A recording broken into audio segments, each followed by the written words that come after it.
Tapos ulit pakita niyo na. Ayun, okey. So ano ba yung midterm requirement ninyo 'no? Yung midterm requirement ninyo ngayon ko lang binigay yan, pero kumbaga, kasama na 'to sa finals ninyo. Sa finals kasi ninyo more on implementation yung gagawin ninyo or, sabihin na natin na i-implement ninyo or i-a-advertise niyo talaga yung gawa ninyo. So, paano mangyayari? For the midterm, ayan, makinig. For the midterm, ang gagawin niyo is digital strategic blueprint and creative portfolio. Ayan. So, maggo-groupings muna tayo. Siguro ano, may groupings na ba tayo nagawa? Wala pa. Sagot nga kayo. Meron na ba? Wala pa.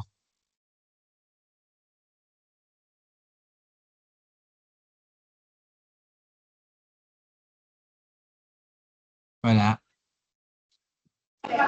Wala pa po, sir. Okay, thank you. So, ang gagawin natin, maggo-groupings kayo into ano, into 8 groups. Hindi, 4 lang pala. 4 groups lang. Kaya na ba yan? Ilan nga kayo? Nasa 40 kayo, di ba? Tama ba? Nasa 40 kayo. 34. 34. 34. Siguro pwede na tayo ng ano, um, sige, ano, 3 grupo. 3 groups. Okay? So, take note nyo yun. 3 groups. 3 groups tayo. 11, 11, dalawang 11, isang 12. Okay?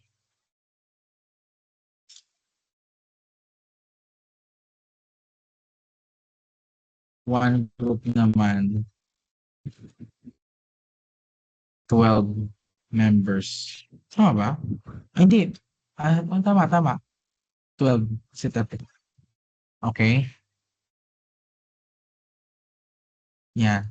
Ngayon, ang gagawin ninyo is, per grupo, ayan, maghahanap kayo ng isang MSME or medium, MSME, mga maliliit na mga businesses. Hahanap kayo na may kamag-anak kayong ganyan, may kamag-anak kayo nagbebenta, tapos may brand.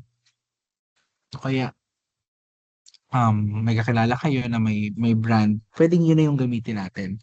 Ang kailangan kasi natin meron tayong ano, mapapagkunan ng mga assets or else kayo yung gagawa ng assets, 'di ba?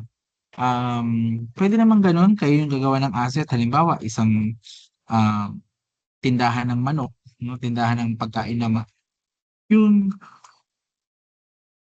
yung Kanto Fried Chicken, 'di ba? So, puwedeng gano'n, meron kayong nakitang Kanto Fried Chicken, wala siyang pangalan, so ang gagawin ninyo, gagawan niyo ng logo, okey? Pero kung ako sa inyo, mas umano na tayo nung medyo meron ng mga assets kumbaga, mas okey 'yun. Halimbawa, isang tindahan na may access kayo ng mga assets niya, mas okey 'yun, okey? Isa lang per grupo, maghahanap or ang bawat grupo maghahanap ng ano, ng isang business. Teka lang, hmm, 'yan isang business and then, 'yun yung gagawin natin sa subject natin or gagawin nating test subject. Okay, number 1, 'pag nakahanap na kayo ng magagamit or puwede i-a-allow kayo na company, ang unang gagawin natin is the client discovery and audit. 'No? So this section proves the student understand the business problem before attempting to solve it. So anong laman ng client discovery and audit? Yan, brand identity matrix. It is a brief summary of the client's unique selling proposition, the brand voice, and the existing color palettes or typography. So sa isang sabihin nating PDF na file, parang PDF file yung gagawin natin. Nandoon nakapaloob yung una is the brand identity matrix. So yung USP or unique selling proposition, brand voice, yan o kaya and the existing color palettes or typography. Okay. Then, after that is the digital footprint audit. It is a SWOT, no? Medyo document-ish ito. Ayan. It is a SWOT analysis, especially for digital presence. Ayan. So do they have a Metapixel installed? Is their Instagram professional or personal? So inaano lang natin, digital footprint audit. Ano yung strength, weaknesses, opportunities, and threat. Ina-analyze natin yon, no? Especially for the digital presence. So, yan, madali lang yan, kayang-kaya nyo yan. No, na ang pinaka-ano natin diyan, ano yung kanilang mga assets? Tama ba? They have a Metapixel installed? Is their Instagram professional or persona? Kung ano yung mga channel ng napili ninyo na company. Aalamin niyo yun, isuswat niyo yun, ano yung meron sila, ano yung kulang, ano yung opportunities and threats. Another is the social listening report. So data-driven insight using the tools mentioned in week 8. Yan, pagka binalikan natin yung week 8 at ibibigay ko na lang yung copy nun para may babalikan kayo. Okay.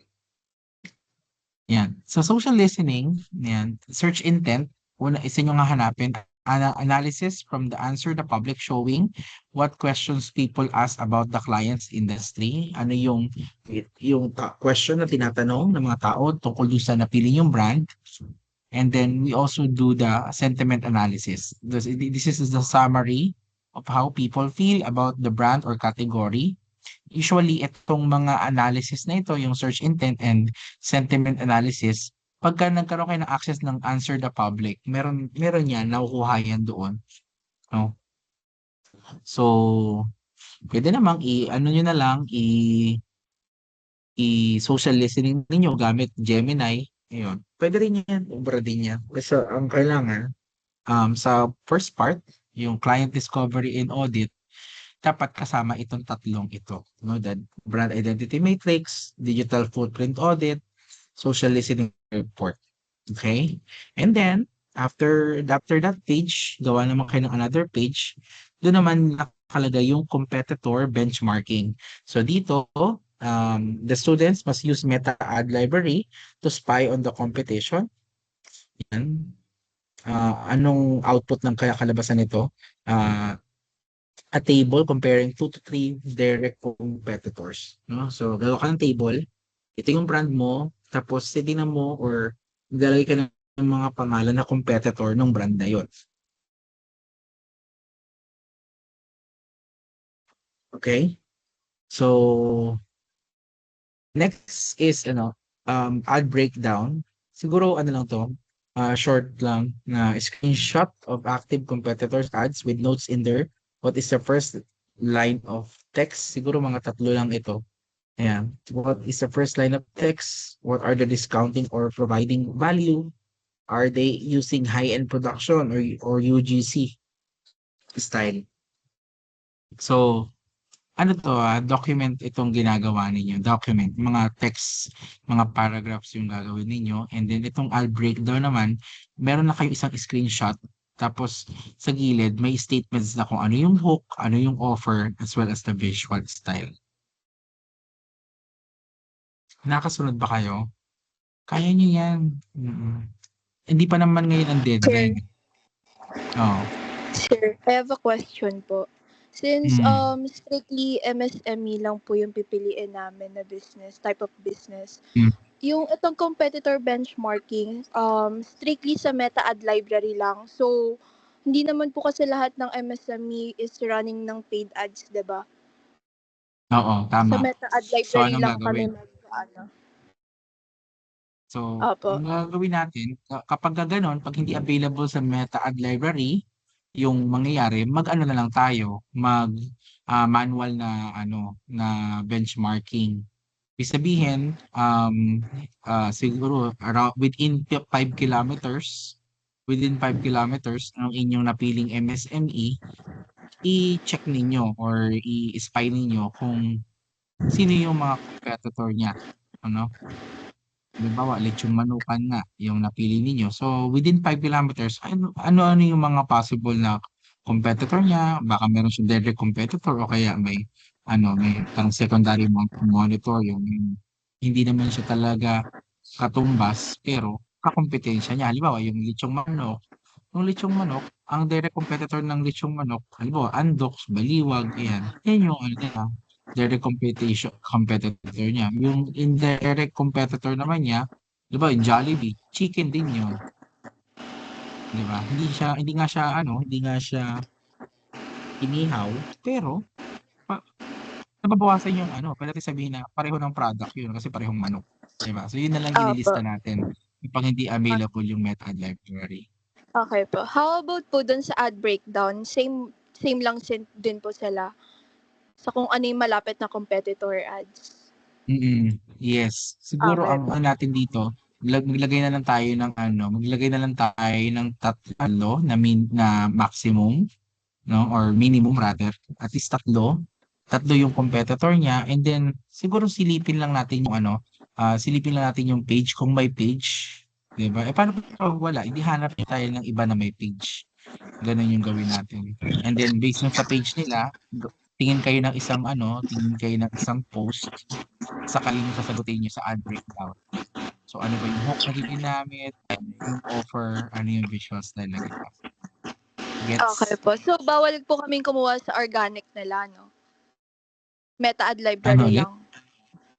Bawal po kaming Oh, or kumuha ng ano, creative sa organic. Meta ad library lang. hindi naman.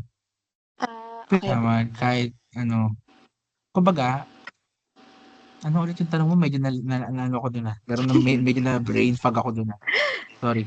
Kasi sir, yung instruction dito, students must use the meta ad library.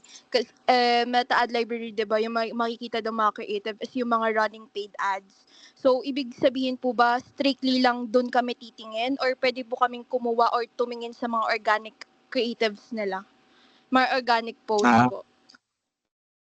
puwede kayong tumingin sa mga organic post nila kasi hindi naman din natin alam kung lahat ba yun, eh, boosted, 'di ba? So, ano lang Okay kayo, po. siguro tingin lang kayo nung parang pinaka-recent, 'di ba? Halimbawa, sabihin natin ganito yung scenario.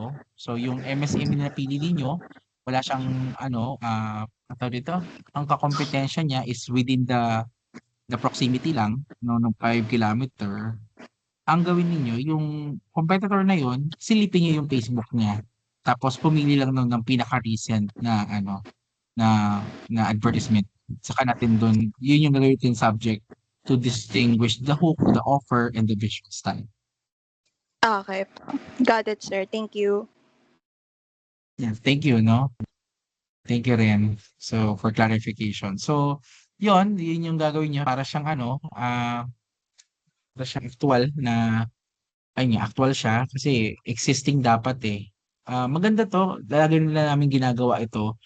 I think 3 years na mula namin simulan ito. Talagang naghahanap yung mga estudyante ng existing na company. Kasi mas realistic at saka alam ko mas maganda yung experience, 'di ba?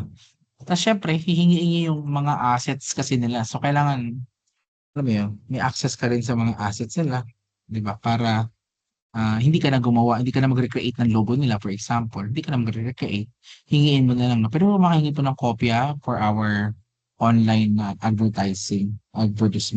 Gano'n na lang gawin natin. Nage-gets niyo ba? Ayan, and lastly is the campaign strategy. So, dito sa campaign strategy, tama ba? Okey. Ayan, ito na lang yung medyo mahirap-hirap. Yung, define the meta objective, ayan. Bakit kasi meta yung inaano natin dito 'no, yung pinag-uusapan natin is because sa finals ninyo, yung magagawa ninyong material, i-implement niyo yan or i-a-advertise niyo talaga yan sa Meta 'no, sa Facebook. Yun, yung sinasabi ko sa inyo na baka may gastos, pero hindi naman gano'n kalaki yun. Kasi halimbawa, sa isang grupo kayo, 500 yun or 600, hindi nasa ating 'di ba, sa 50 kayo, ganyan. Kasi nasa 150 11 naman kayo na members ng group. 'Di ba? Pero sa finals pa yun, no? Kasi kailangan mai-implement nyo yan at makita nyo yung pinaka-results. Yun. Para matuto kayo, mapag-aral natin paano basahin yung results ng, ng online, no? Ng online implementation. Okay. So, define sa kasunod na part, yan, the campaign strategy. First, you have to define the meta objective. And then the funnel map view, or the funnel map or the visual flow chart, it is a diagram showing the path to conversion. Yan. So, gagawa kayo ng ano yung step by step para makabenta yung client ninyo with the help of your contents. Okay? So, itong 1, 2, and 3, mga ano yan, sa isang document lang yan magkakasama. Punta tayo din sa creative asset production. So yung creative asset production, bigyan ko kayo ng date. Teka lang. Bigyan ko kayo ng date. Itong vertical video, image carousel, and single image ads, kailangan ko yan on May, isang buwan mula ngayon. Ayan, mga May 14. Okay, kailangan maipasa niya yan ng May 14. Bakit? Para by May 21, makakapag-implement na tayo. No? Nagawa nyo na ito. Yung vertical video, isang 5 cards or 5 images na image carousel. Yan yung parang yung nagpapalit-palit lang. Di ba yung sa banner ads, di ba makita mo, ito yung position, maya nagbago yung position, maya iba na yung ayos. Hindi yung tao, kundi yung lang, yung mismong lumalabas sa LED, no, nagbabago-bago. Carousel yung tawag natin doon. Isa siyang more nasa 3 to 5 images tapos nagpe-play in continuous flow. Okay pa kayo? So isang vertical video, gagawa kayo niyan a month from now, ipapasa ninyo. Vertical video para dun sa inyong kliyente ha. Kung sa napili ninyong MSME. Na para kayong gagawa ng advertisement para doon sa napili ninyong MSME. 'Di ba? And then also, you take image pictures, 'di ba, para dun sa image carousel and another image for the single image ads. Ayan, kapag wala na kayo talagang nakuha ng mas magandang sorry. Ano sabihin ko? Wala. Wala. Ayun, basta ito, no? Vertical video. Gaano kahaba yung vertical video, sir? Siguro mga 1 minuto hanggang 3 minuto. Ayan. Nasa 60 seconds under yung vertical video ninyo. Yan, yung image carousel naman, 5 nga yan. So, 5 images na pwede silang run in continue, 'di ba? And another lastly is the single image ads. So, ito yung parang banner ads na nakikita natin sa Shopee, sa Lazada, 'di ba, na may yan, single image. Mamili lang kayo kung anong hook gagamitin niyo, emotional, logical, functional, or urgency and scarcity. Wala na to. Ano lang to, yung specifications lang yan. So, nasabi ko na ang gagamitin natin is the vertical video, 9/16. Yan. Video specification, pwede kayong MP4, MOV o kaya GIF. Ang compression niya is H.265. Sorry, compression is H.264. Yung H.265 kasi, medyo pang yung mamahali na camera, yung yung mga DJI, yan, gumagamit sila ng 265. Pero yung mga cellphone natin, 264 lang yan. And then audio, AAC 120 kbps. And the frame rate is, wag namang 40, baka ang bagal-bagal ng 40. Pero, kayo, no? Kayo yung bahala. Yung frame rate. Gaano kahaba, sir? Yun nga, nasa 1 minuto. No? 60 seconds. Yan. makukuha ko ito, na ipapasa niyo 'to sa akin, um, hindi pa sa May, kundi kung kailan yung finals, kung kailan yung finals, saka niyo 'to ipapasa. So 'pag nalaman niyo na yung finals ninyo, mark that date at, dun niyo siya ipapasa sa mismong linggo ng final week. Paano po ipapasa? Hindi ano, Google Drive na lang. Yan, Google Form na lang. Okay? Yan. So ito mga ano na lang yan, iba't ibang mga diretso na lang yun. Ang pinakamahalaga sa akin is itong first part, second, third, yan. Yan lang. Saka itong ano, creative asset production or portfolio. Naintindihan nyo? Thumbs up na kung naintindihan ninyo.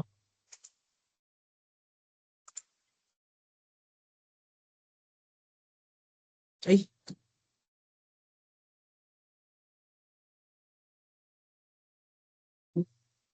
okay. Di na-record.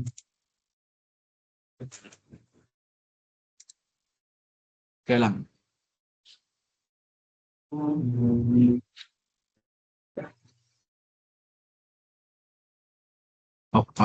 Any question? Any question? Siguro ang gawin natin mag-ano, maghanap-hanap muna kayo, 'no? Itong week na ito, hanggang sa Thursday, maghanap-hanap muna kayo ng ano, ng MSME na puwede natin maging subject. Tandaan niyo yung MSME na 'yan, dapat ma-allow niya tayo na mahiram yung mga assets niya, halimbawa mga logo, gano'n. Yun lang, kahit logo lang, digital logo, isa lang. Okey? Thumbs up nga kung naintindihan.